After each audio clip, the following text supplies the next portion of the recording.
buenas noches a cada uno de los televidentes que en esta noche están viendo Maranata Yahshua viene.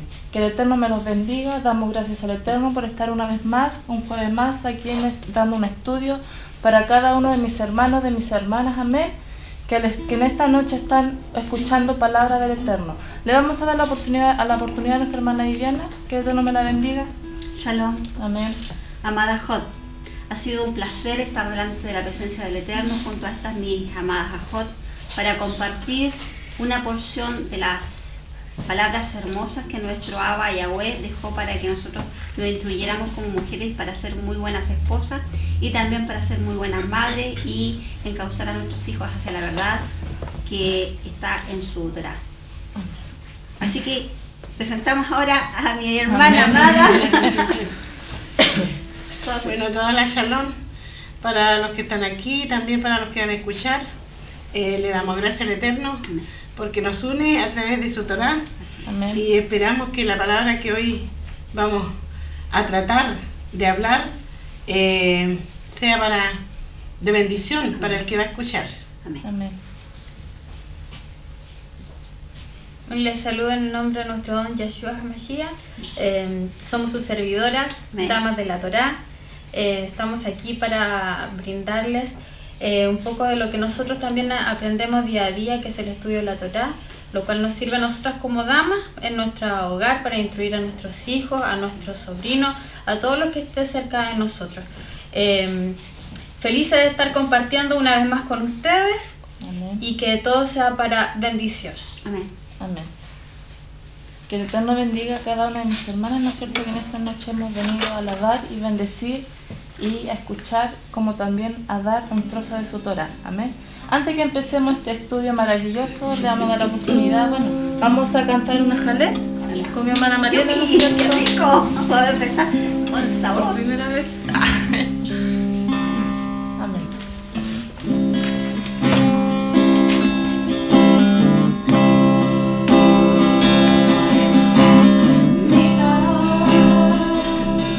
Hacia el cielo, buscando respuestas a mi aflicción. Ahí estás, presto a escuchar.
cierto? Y esta Jalel que hemos exaltado delante de Yahweh, ¿no es cierto?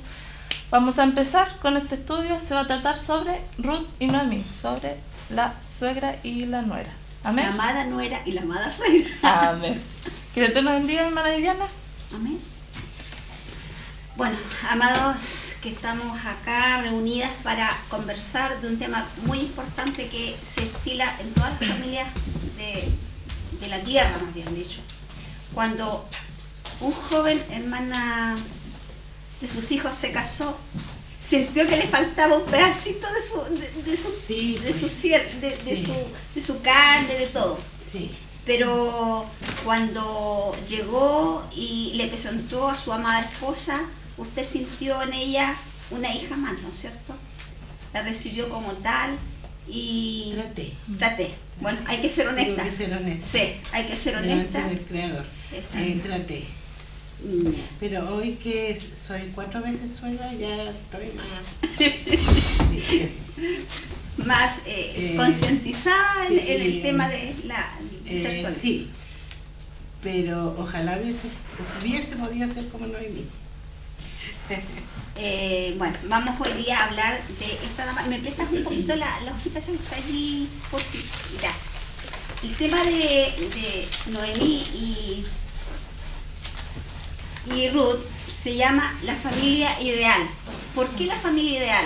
Porque generalmente cuando un joven y una señorita se casan, provienen de dos hogares que son totalmente diferentes muchas veces.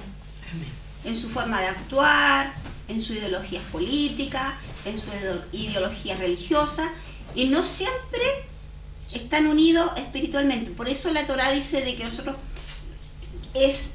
¿cómo decirlo? Es preferible o es lo mejor que nosotros debiéramos casarnos no en yugo desigual, sino que más o menos tengamos la misma emuná, la misma fe, para que así nuestro hogar vaya en armonía. Pero ¿a quién le corresponde educar a los hijos en emuná y en sujeción? Generalmente somos a nosotros las mujeres, las madres.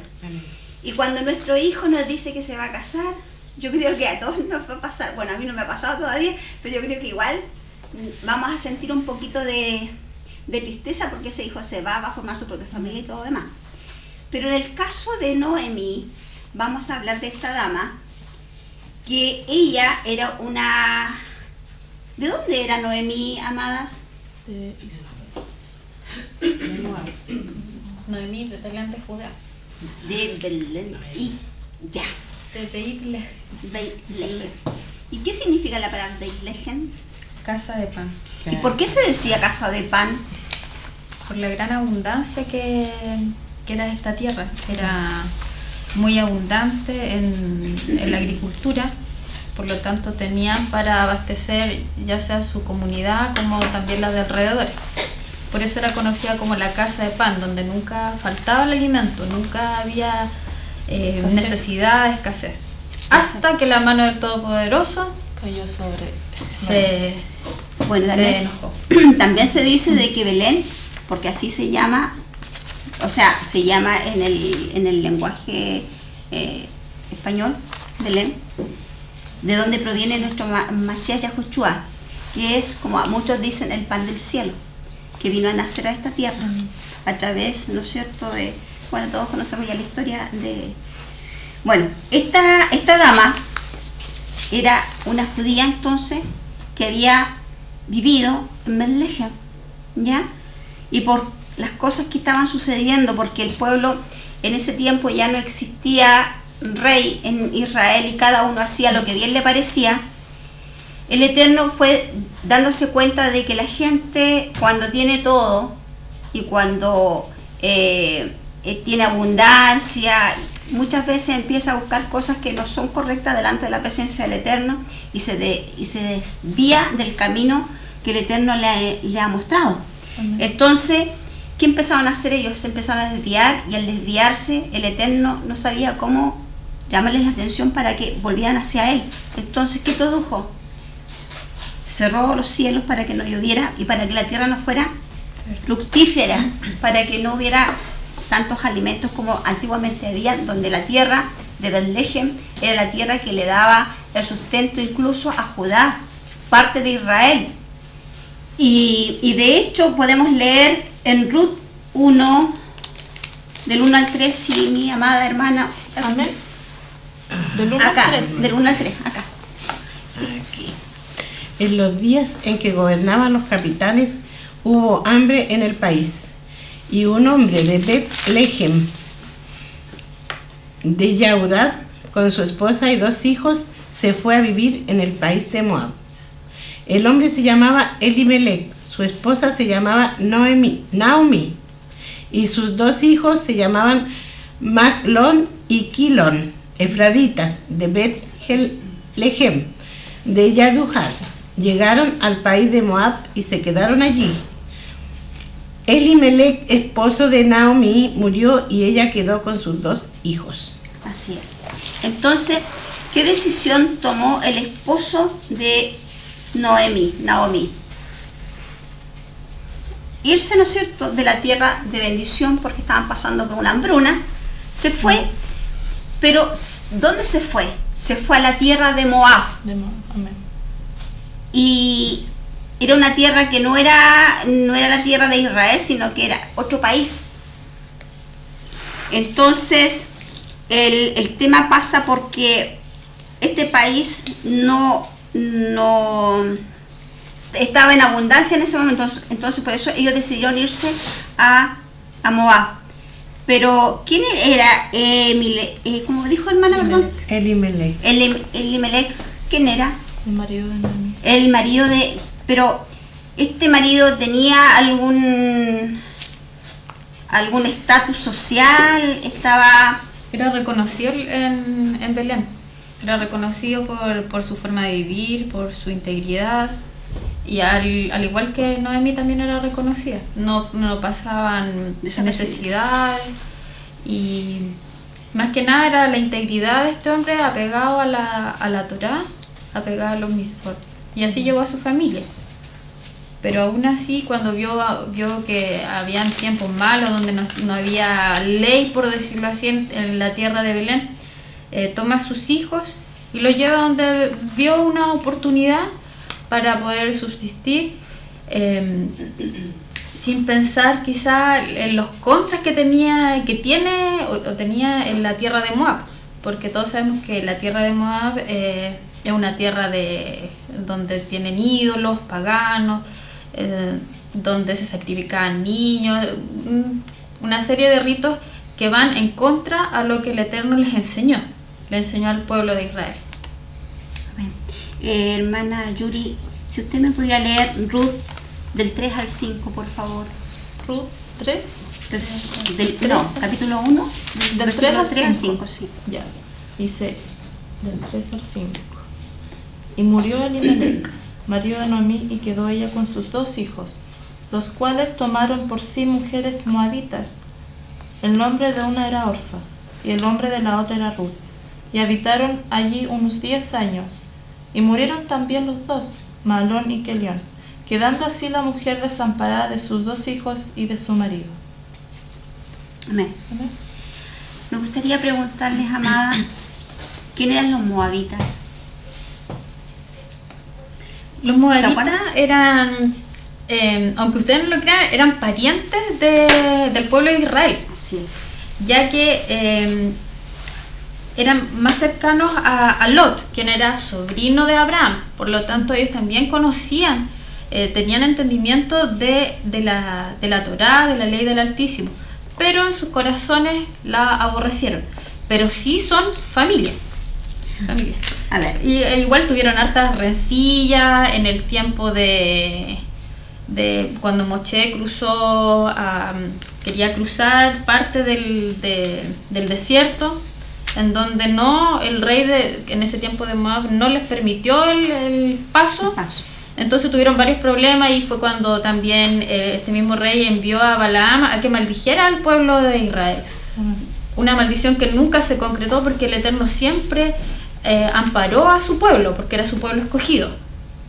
Sí. Entonces el Adón esa maldición que quería el rey de Moab para Israel fue al final para ellos, porque hizo que fueran irredimibles ante la presencia del Eterno. Sí.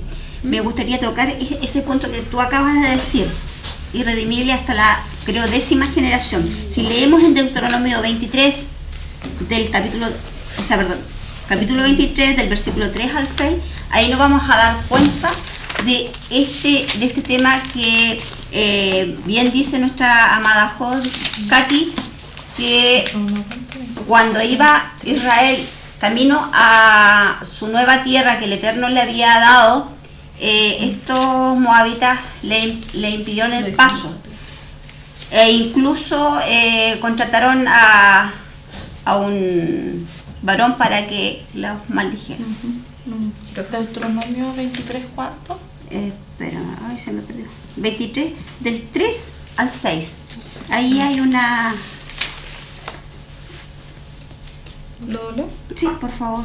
Dice así: ninguna amonita ni moabita entrará a la congregación de Yahweh. Jamás entrará, incluso la 10ª generación jamás entrará a la congregación de Yahweh, por no haberles ellos ofrecido pan y agua en el camino cuando salieron de Egipto, y por haber alquilado contra ti a Balaam, hijo de Beor, de Petor en Aram Narim, para que te maldijera. Pero Yahweh tu Elohim no quiso escuchar a Balaam, sino que Yahweh tu Elohim convirtió las maldiciones en bendiciones, porque Yahweh tu Adón te ama. Amén.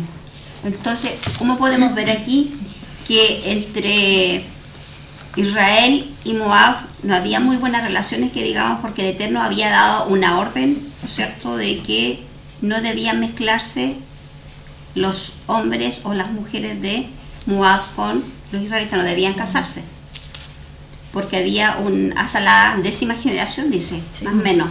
Entonces podemos ver acá que al tomar la decisión Elimelech, me cuesta decirlo, Elimelech, para irse a Moab, tiene que haber habido un tremendo conflicto espiritual para ellos como matrimonio y esos hijos, porque ellos sabían de que no debieran estar ahí.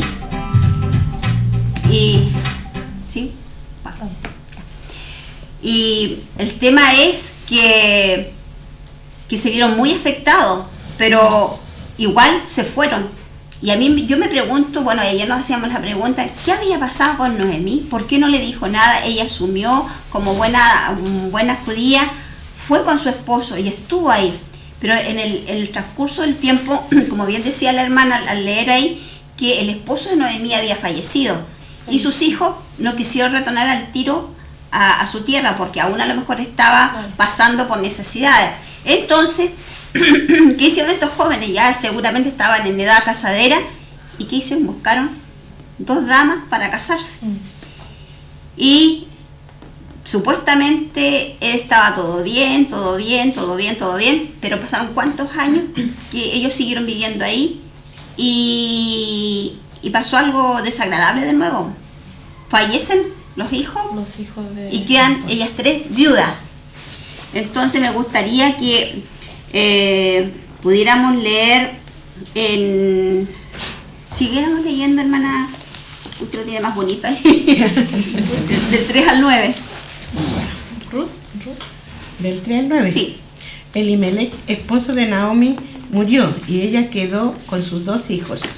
Ellos se casaron con mujeres moabitas, una llamada Orpa y la otra Ruth, y vivieron allí como 10 años.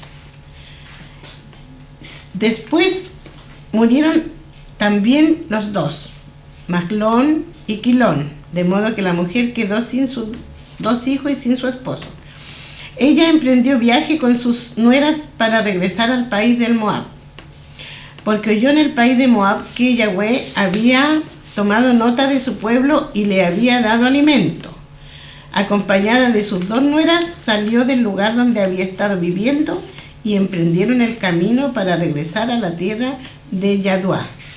Pero Naomi le dijo a sus 2 nueras: vuélvanse, cada cual a casa de su madre, que Yahweh los trate con bondad, como ustedes han tratado con los difuntos y conmigo. Yahweh les conceda que cada una halle seguridad en la casa de un esposo. Y las despidió con un beso. Ellas se echaron a llorar y le dijeron, no, nosotras iremos contigo a tu pueblo. ¿Qué relación tenía Noemí con sus dos nueras? Yo creo que más con Ruth, tenía relación más con Ruth. Bueno, acá en el relato hasta ahí dice de que las dos se pusieron a llorar, las dos no querían separarse de Pero ella. Orfa se fue, claro. pero Ruth no dejó Exactamente. a su suegra. Sí, pero también podemos ver que en el tiempo de los 10 años los hijos podían haber vuelto con sus esposas a Betlehem y no volvieron, no tomaron la decisión, sino que cuando ya muchas veces, eso pasa muchas veces a nosotros mismos, cuando nos vemos apretados por las dificultades, cuando hay situaciones económicas que están difíciles, cuando a lo mejor ha partido alguien, ahí recién tú te das cuenta que a lo mejor en algo tú estás fallando, que en algo que en tu vida hay o que pasó o que tú hiciste mal, y eso te trae el recuerdo de que tú tienes que enderezar tu camino y volver a la senda antigua, como se dice, y retomar el camino antiguo para hacer las cosas como corresponde. Y yo creo que en ese momento Noemí se paró en el camino y dijo, me quedé sin esposo, me quedé sin hija, y en este momento estoy con dos nueras, pero ¿qué hago? Si estas dos nueras son moabitas, si yo las llevo a mi casa o vuelvo a Judá como era, ¿qué va a pasar? Porque ellos no se podía, no había una buena relación con los moabitas en ese momento. Entonces me gustaría que leyéramos ahora Ruth del 10 al 13, versículo 10 al 13. No, 1, 10 al 13. El 1 del 10 al 13. Sí. Amén. Amén. Ya, dice, y le dijeron, ciertamente nosotras iremos contigo a tu pueblo. Y Noemí respondió, volveos, hijas mías, ¿para qué habéis de ir conmigo? ¿Tengo yo más hijos en el vientre que puedan ser vuestros maridos? Volveos, hijas mías, e idos, porque yo ya soy vieja para tener marido, y aunque dijese esperanza tengo, y esta noche estuviese con marido, aún diese a luz hijos. ¿Habíais vosotras de esperarlo hasta que fuesen grandes? ¿Habíais de quedar sin casar por amor a ellos? No, hijas mías, que mayor amargura tengo yo que vosotras, pues la mano de Yahweh ha salido contra mí. Bueno, ahí podemos darnos cuenta que Noemí no quería, por un lado sí quería volver con su nuera a su tierra, pero por otro lado, ¿qué les podía ofrecer? Y a mí lo que me llamó la atención, porque ella decía, hijas mías, aunque yo estuviera embarazada en este momento, ¿ustedes esperarían que naciera un hijo? Yo no tengo más hijos como para darles para que se casen. ¿Y por qué tenía que ser así? Si nosotros nos casamos con quien hasta cierto punto queremos, acá, ¿no es cierto?, en la parte occidental. Pero había en ese tiempo una ley que se llamaba la ley del levirato. Entonces, a eso estaba haciendo alusión Noemí. ¿Se acuerdan? Esa ley decía de que leámoslo mejor para que ahí nos quede más clarito. Está eso en Deuteronomio 25, del versículo 5 al 10, donde dice de que si su hijo, por ejemplo, pongamos un caso hipotético, ya, mi hermano se casa, fallece y no deja hijo. ¿25 cuánto? 25 del 5 al 10. Si mi hijo se casa, fallece y no deja hijo, viene su hermano y tiene que casarse con la viuda. Y si la viuda no le da hijo, tiene que venir otro hermano y casarse. Ahora, si el otro hermano no quiere casarse con ella tenía que ir con ese tema a los ancianos de Israel y decir, ¿sabes qué? Este varón no se quiere casar conmigo, y a esa casa le llamaban la casa del descalzado, y ella ya no se podía casar. Ya, ¿lo leo? Ya, en nombre de Yeshua Mashiach, vamos a dar lectura. Dice Deuteronomio 25 del 5 al 10. Sí. Ya dice, cuando hermanos habitaren juntos y murieren alguno de ellos y tuvieren hijos, la mujer del muerto se casará fuera con hombre extraño. Su cuñado se llegará a ella y la tomará por su mujer y harán con ella parentesco. Y el primogénito que ella diera a luz sucederá en el hombre de su hermano muerto, para que el nombre de éste no sea borrado de Israel.